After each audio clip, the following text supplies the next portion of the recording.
Allez, bonjour à tous, j'espère que vous allez bien. Aujourd'hui, analyse du marché crypto en général, ça bouge pas mal. On a eu notre catalyseur hier qui nous a permis de casser de gros niveaux là. Hein, les États-Unis qui attaquent Binance, et depuis peu, j'ai vu certains tweets là il y a quelques minutes, comme quoi ils s'attaquent aussi à Coinbase. Donc voilà, pas mal de bad news, hein, ce qui provoque ici une chute du marché. Donc on verra où est-ce qu'on se trouve. Je vous montrerai un trade que j'ai pris hier, pourquoi je l'ai pris, cette zone que je vous avais tant parlé depuis de longues périodes. Et voilà, on verra les zones d'intervention qui pour l'investissement qui sont intéressantes. Et voilà, les alt, on fera une revue assez globale du marché. Alors, sur le BTC, on casse, d'accord, on casse notre bad range. Donc là, on pouvait à ce moment-là être dans une phase d'hésitation. On se disait ok, on est sur un bad range, certes, ce genre de structure, c'est pas encourageant, mais on est quand même sur un bad range, à une nette cassure, ok, on peut être sur un potentiel bottom, il n'y a pas de souci. Là, la cassure est nette, ok, on est dans une tendance baissière avec des sommets et des creux de plus en plus bas, ok, ça se voit en 3 jours et même en weekly, d'accord, donc la tendance ici, elle est baissière. Donc la pire chose à faire, c'est de chercher à acheter un couteau qui tombe, d'essayer de prédire le bottom. Non, tant qu'on ne voit pas ici deux structures de retournement, on est toujours dans une dynamique baissière. Qui dit dynamique baissière dit des opportunités de short sur des unités de temps beaucoup plus courtes. Donc, on voit que 1 heure qui crosse le 4 heures, 15 minutes qui crosse le 1 heure, nos 3 moyennes mobiles ici, donc 15 minutes, 1 heure et 4 heures sont orientées à la baisse. À chaque fois qu'on revient sur des zones, sur ces zones-là, il y a des setups de short. Donc, à voir de la manière où on y va, et si on y va avec un affaiblissement des acheteurs et qu'on a des setups qui s'enclenchent, et moi ça peut être ici des zones très intéressantes pour short. D'ailleurs, on est, un point de vue localisation, sur un niveau assez intéressant quand même. On a une bonne zone de confluence ici, entre point pivot Monthly et tunnel de Lely. Maintenant, comme je l'ai dit, même si la localisation est bonne, je ne chercherai pas à long. On est en train de tout casser dans le momentum, là, le flux est très vendeur. On a un M sur le MACD, voilà. Même si la localisation est bonne, même si on est dans une zone où potentiellement on peut range pendant un long moment, hein. Si on s'est arrêté ici, c'est pas pour rien, d'accord? C'est parce que on est dans une zone qui sera défendue par des acheteurs. Pour le moment, moi, ce que je vois, c'est on est baissier. Donc je ne vais pas chercher à faire de la contre-tendance là-dessus. Rien que n'empêche qu'un long ici peut jouer avec pourquoi pas une prise de profit dans notre tunnel 15 minutes. C'est possible, mais je ne fais pas de contre-tendance et pour le moment je ne cherche pas à long ici le marché. Donc comme je dis, voilà, le marché est bearish, on l'accompagne jusqu'à qu'il nous donne tort, hein. C'est-à-dire qu'au bout d'un moment, voilà, on va peut-être rentrer dans une dynamique baissière avec des sommets et des creux de plus en plus bas. Ici on a des opportunités de short jusqu'à un moment où le marché va se retourner, d'accord. Ici il faudra jouer un setup de retournement, on le verra lorsqu'on fera une structure, ou sinon on continuera à jouer notre tendance baissière.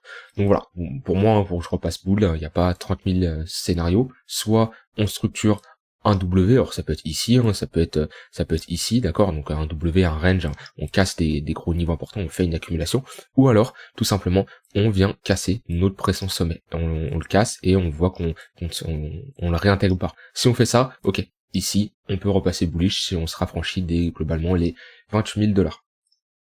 Donc voilà, ça c'est pour le BTC. Après, comme je dis, on revient sur des niveaux de prix assez intéressants, ceux qui ont un peu raté le début du mouvement là. Ok, dites-vous qu'on est dans notre zone de rechargement, c'est une zone intéressante pour faire du DCA, on va dire, sur du long terme. Voilà. C'est dans cette zone qu'il faut s'intéresser. Voilà, si je mets, dites-vous, au prochain halving, hein, on va voir le coût le cost production, le Bitcoin production cost, si je dois l'avoir dans les favoris. Tac, voilà, Bitcoin production cost, ce qui nous dit globalement les mineurs, est-ce que ils vendent à perte ou pas. Est-ce qu'il est bien paramétré? 0,35, ouais, parfait. Ok. Donc ça nous permet de voir, est-ce que on a des mineurs qui vendent à perte ou pas. On a le coût de production du BTC, d'accord. Quand on commence à aller en dessous, c'est-à-dire qu'on a des mineurs qui vendent à perte. Alors on a globalement un seuil à éviter de dépasser. En dessous les 15 000 $, ça serait pas bon pour le marché des cryptos, bien qu'on peut aller en dessous, on a déjà été, mais au prochain halving, dites-vous que ce coût de production, il va doubler, comme on l'a eu ici, ok. On a eu ici un coût de production dans cette phase qui a doublé. C'est normal, on a notre halving, on réduit la récompense des mineurs, Et voilà, ce coût de production va doubler, donc on pourra avoir, alors il peut descendre entre temps, rien n'empêche qu'il peut descendre, mais actuellement il est entre 15 000 et 25 000 $, d'accord? Donc on peut avoir un coût de production moyen vers les 30 000 $. Ce qui veut dire que vers 2024, il y a de grandes probabilités, on n'est jamais sûr à 100%, mais il y a de grandes chances que le marché soit environ des 30 000 $. Donc c'est pour ça que je reviens, on est dans notre zone de rechargement qui est une zone propice à du DCA. Comme on était, hop, si je reprends, si je peux avoir une meilleure charte du BTC plus ancienne, ici, voilà, comme si je remets ici mon Fibo, hop, voilà. Comme qu'on était ici, c'était une zone, très bonne zone d'accumulation.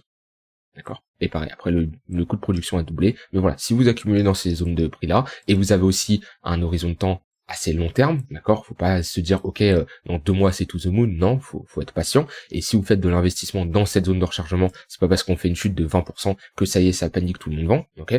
Gérez bien vos horizons de temps et vos zones d'invalidation.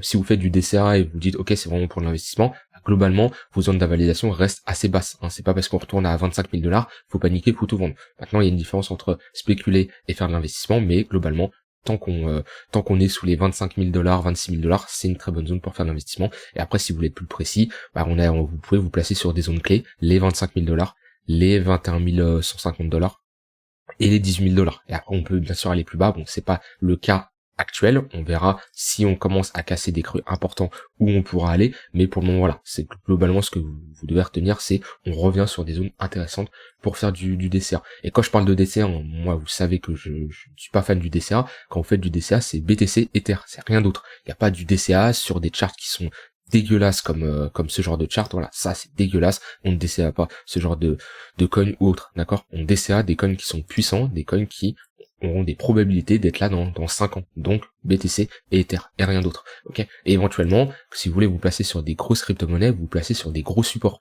d'accord? Des supports weekly, monthly, mais vous faites pas du DCA, d'acheter tous les mois, on sait pas où sera la crypto dans 5-10 ans.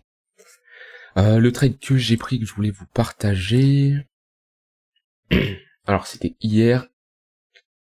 Alors on était sur nos zones des, vous savez, j'en ai tellement parlé de cette zone des 26 700 $. J'en ai tellement parlé parce que quand je regardais dans le footprint, on avait énormément d'acheteurs agressifs de cette zone. Et c'est pour ça qu'on l'a énormément tenu.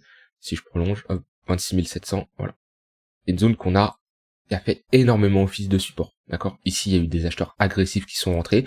On a pump, on a corrigé. Ici, pareil, énormément d'acheteurs qui ont protégé ce prix-là. En général, je le dis assez souvent, quand une zone de prix on revient la toucher plusieurs fois, quand un support est touché plusieurs fois, il s'affaiblit. On crée beaucoup de liquidités au sud et on a un affaiblissement automatiquement de ces acheteurs-là. Plein d'acheteurs qui sont rentrés, tant que le prix est au-dessus de ce niveau-là. Il n'y a pas de souci, ces acheteurs sont en positif. Par contre, quand on commence à titiller et à venir en dessous, ces acheteurs sont en négatif. Et des acheteurs en négatif, un acheteur, c'est un futur vendeur, d'accord? Et c'est pour ça, quand j'ai vu que sur du 5 minutes, on avait très peu de réactions sur cette zone de prix, voilà, ici, je vais chercher à longue, d'accord? À ce moment-là, je cherchais des setups de longue que je n'avais pas, d'accord? Quand on est venu faire cette prise de liquidité, cette mèche, on a une bonne réaction, plus en dessous, juste après une bougie verte, je me suis dit, ok, ici, c'est vraiment le dernier niveau que les acheteurs essayent de maintenir.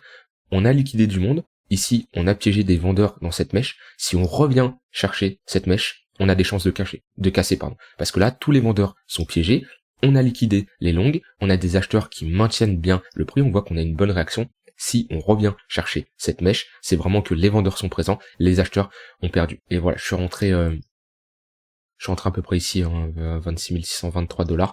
Stop loss globalement au-dessus du précédent sommet, parce que on n'a aucune raison de revenir chercher ce niveau-là. On a pris la liquidité, les acheteurs ont perdu la bataille. Je m'attendais à un gros mouvement à la baisse, et voilà, on l'a eu. Et j'avais mis mon stop loss vers le précédent, mon TP, voilà, ici, vers la liquidité des précédents creux. Alors j'aurais pu aller plus bas, mais voilà, mon TP je l'ai mis là, je le modifie pas au cours d'un trade.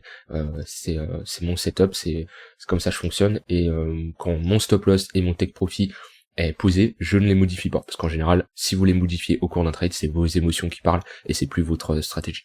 Donc voilà, trade de receveur de 4 points. Et depuis, on fait pas grand chose, on est globalement dans un gros range. Forte volatilité ici depuis l'annonce de Coinbase là, comme quoi les États-Unis s'attaquent à eux. Donc voilà, on est dans un range là sur du court terme. Ce range a plus de chances de casser à la baisse. Pourquoi? Parce qu'on est précédé par une tendance baissière. Donc quand vous traitez un range ici, pareil, là vous pouvez faire de la stratégie de range. Moi je ne chercherai pas à longue la borne basse parce que comme je dis, on est précédé d'une tendance baissière, donc on a des chances d'avoir un prolongement de cette tendance baissière. Là on peut être sur une phase de range, ok, pour avoir une poursuite baissière, donc ça peut être intéressant de revenir short revenir short le haut de range. Maintenant si on y retourne ici, peut-être attendre une prise de liquidité et une réintégration pour shorter le marché. Donc voilà, ça c'est ce que je voulais dire sur le BTC, mais voilà, à part ça, toujours les niveaux qui nous intéressent, les 25 000 $, les 21 000 $ environ. Et la zone actuelle qui est intéressante, mais pour le moment, aucune raison de long que ça, à moins on rentre à nouveau dans un range, mais pour moi ici, on est sur résistance juste au-dessus.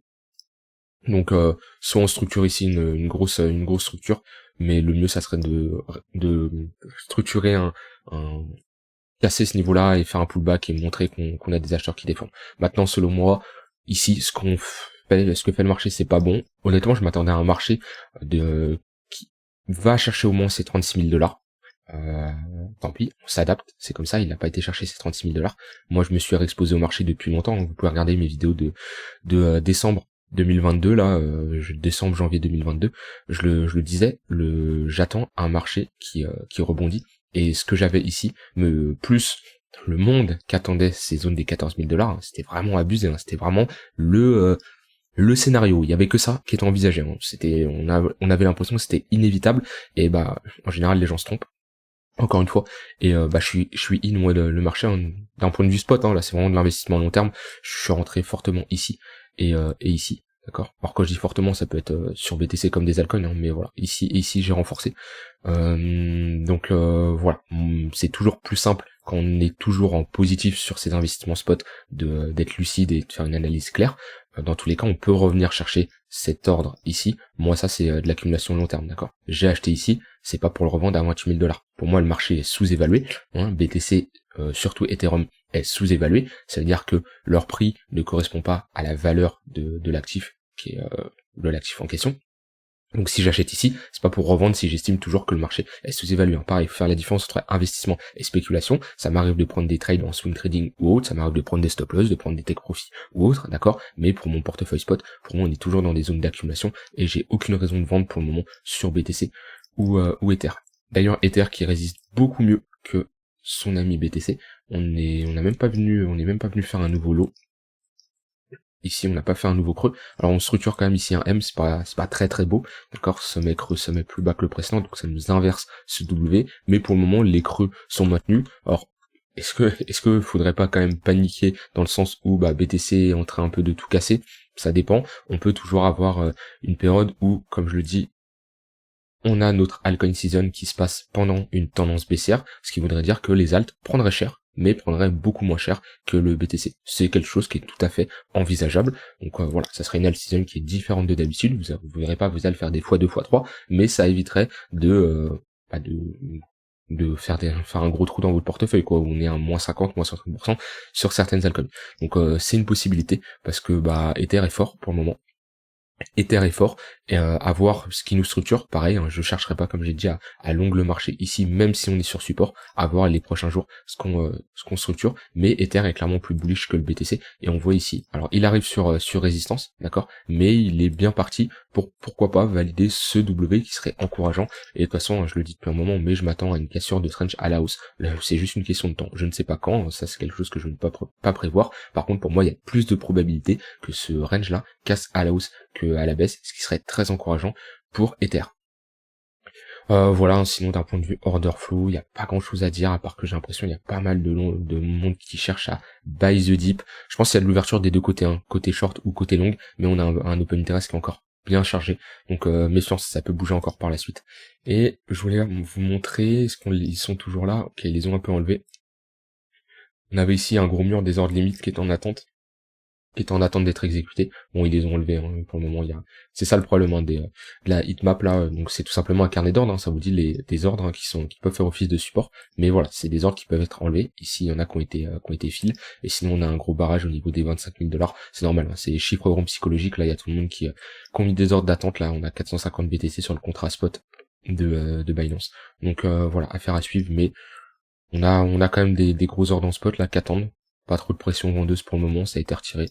Donc à voir. Dans tous les cas, comme je dis, je ne chercherai pas à longue pour le moment. Je voulais regarder le dollar index où il en était. Alors, ok, donc on s'est fait rejeter dans notre zone de rechargement de short, ok. On a eu un rebond en V-bottom, on revient chercher cette zone, d'accord. Bon, faire un peu ce que je t'avais montré avec le trait, bon c'était pas le but, hein, mais voilà, on se fait rejeter dedans. Ce qui serait bien, ça serait de se refaire rejeter une seconde fois, valider ici un M donc un M4 heures qui pourrait nous provoquer la validation d'une structure bearish ici en M. Et si on fait ce genre de pattern, là, qu'on a une cassure de ce niveau-là, le prochain niveau, c'est ce niveau-là, d'accord. Et si on fait ça, ça serait très encourageant pour le marché en général, qui pourrait un peu respirer, puisqu'on aurait un dollar index qui sous-performerait, ça serait encourageant. Voilà, après sinon pour les alts, c'est pas très très joli. Hop là. ADA ça va pour le moment. Et ce creux là qui est important à maintenir. Algo c'est dégueulasse, la charte est vraiment moche, ok. Et j'en parlais sur le Discord, on a des gens qui me disaient oui mais tu dis alors c'était qui, c'était je sais plus c'était quel ouais c'était peut-être Algo donc je parlais. On me disait oui on est sur des plus bas presque historiques, si le fonds est incroyable, ça peut être une occasion. Chacun voit de sa manière, hein. Chacun a sa vision. Pour moi le fonda peut être incroyable, hein. Ici une charte comme ça, bah moi je paye pas. Moi je paye pas, d'accord. Comme je dis, on peut DCA BTC Ether, Algo Algo dans 6 mois peut disparaître, ça va rien changer au marché, hein. Le BTC il fera quand même sa vie, d'accord. Donc pour moi ici ça c'est une charte, c'est moche, ok. On revient à notre bottom de notre crash Covid de mars, c'est moche, ok. Moi ça c'est pas une charte j'achète, même si le fonds est bien, hein. Voilà, vous savez que j'adore Atom. Atom c'est pour moi c'est le prochain narratif on va dire du prochain cycle. Enfin il y a des probabilités que ça soit l'interopérabilité et voilà ce domaine là qui performe bien. Si Atom commence à me break ce genre de niveau là, d'accord, ce genre de niveau, donc si à la place d'Algo, ici on serait revenu ici, même si le fonda est incroyable, je me serais posé des questions, hein. Je me serais dit bon, le fonda est bon, mais il y a quand même un problème, voilà, quand la technique me casse des gros niveaux comme ça, bon, méfiance. Donc voilà, le fonda c'est bien, moi j'aime bien mettre la technique, parce que comme je dis, le fonda peut mentir, les news peuvent être fausses, les bougies elles ne mentent pas. Quand on a une bougie, la bougie ne va pas revenir dans le passé, quoi. Donc ouais, donc Algo c'est moche. Avax commence à être moche, hein, on commence à clôturer ici, c'est pas très beau de voir ce genre de structure. BNB, bah c'est peut-être retour en bas de range, hein, qui prend cher à cause des news là. Peut-être un retour en bas de range. DOT c'est pas très encourageant aussi. J'en avais repris du DOT, on était par là. Ouais. On est sur un gros support, hein. Donc là voilà, quand je dis placez-vous si vous voulez sur des supports weekly monthly, d'accord, au lieu de faire du DCA, c'est-à-dire la personne qui va acheter ici, acheter ici, acheter ici, acheter ici, ça, pour moi, je trouve ça c'est stupide. La personne qui fait ça, garde ton argent de côté et rentre sur des gros niveaux. Ici, on a un gros niveau, d'accord? Donc on peut avoir une bonne entrée ici, et ensuite on a une seconde potentielle entrée ici, d'accord? Et pour moi ça m'évite d'acheter ici, d'acheter ici, d'acheter ici. Alors je dis pas c'est pour ça que la crypto va partir sur un nouvel ATH, hein. Je dis juste que c'est plus intelligent, selon moi, de procéder de cette manière, de se placer sur des gros niveaux, que d'investir chaque semaine, chaque mois. EGLD, c'est pareil, on glisse, hein. En 3 jours, ouais, ouais, c'est pas beau. On glisse pour le moment, donc c'est pas encourageant. Scroll là il doit être maintenu aussi. Link, qui est l'une des cryptos que je surveille bien aussi, qui joue un rôle important dans le développement des blockchains, d'accord. Pareil, bad range, odd range, stratégie comme d'hab, bad range, odd range. J'en avais accumulé sur les 5,7 de mémoire, donc à voir. Mais Link pour moi qui est non, le fonda est très bon. La tokenomics un peu moins, il reste encore pas mal de supply à libérer, mais le fonda est excellent. Matic, moi je suis acheteur fonda, je suis acheteur spot pour du très très long terme ici. Quand on revient dans cette zone, Matic c'est l'une des erreurs selon moi que j'ai faites, c'est d'avoir sous-estimé le token. Je l'ai un peu trop sous-estimé. Le fonda est très bon, c'est un acteur majeur de l'écosystème crypto selon moi. Bon c'est pas un BTC Ether hein, bien entendu, mais il joue un rôle assez important, et je l'ai un peu sous-estimé. Donc si on revient ici, c'est une zone qui m'intéresserait personnellement. Sol, on a fait un rebond en V-bottom, pour le moment on est globalement dans un range. Attention à pas commencer à venir s'affranchir de ce genre de niveau, parce qu'après ça peut dégringoler vite. Pourquoi? Parce qu'ici on a une grosse zone d'imbalance, donc très peu de volume. Qui dit très peu de volume, dit qu'on peut dégringoler. Voilà, ici déjà, on peut rapidement venir ici chercher ce niveau-là, et si ça tient pas, bam, on a ce niveau-là, et après ce niveau-là. Donc ça c'est pour Sol. TRX qui fait sa vie, en pour le moment tendance haussière, rien à ajouter. Et XRP, on est dans un range, on est sur un haut de range, donc plus propice à de la prise de profit, ou pour shorter le marché. J'avais vu une charte aussi qui était moche. Hop, on va rajouter ça, je voulais juste aller dessus.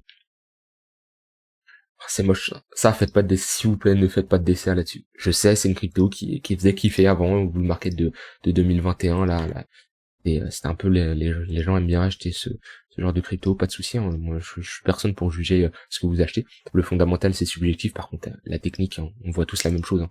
Et ça on peut pas acheter ça. On peut pas acheter ça. Donc s'il vous plaît, ne faites pas de DCA là-dessus, parce que ça c'est le genre de token qui peut aller à zéro, d'accord? Ça c'est très moche, c'est très moche. Donc s'il vous plaît, n'achetez pas en DCA ce genre de crypto-monnaie. Attendez vraiment qu'on a une structure qui se pose, vraiment un vrai bottom, d'accord? Pas ça, c'est pas un bottom, ça c'est un couteau qui tombe. Voilà, j'ai dit tout ce que j'avais envie de dire, j'ai rien d'autre à ajouter. Soyez prudents sur les marchés en ce moment, c'est pas très joli. Méfiez-vous, formez-vous, et voilà, je vous souhaite une bonne fin de journée, on se retrouve demain pour une prochaine vidéo, bye bye.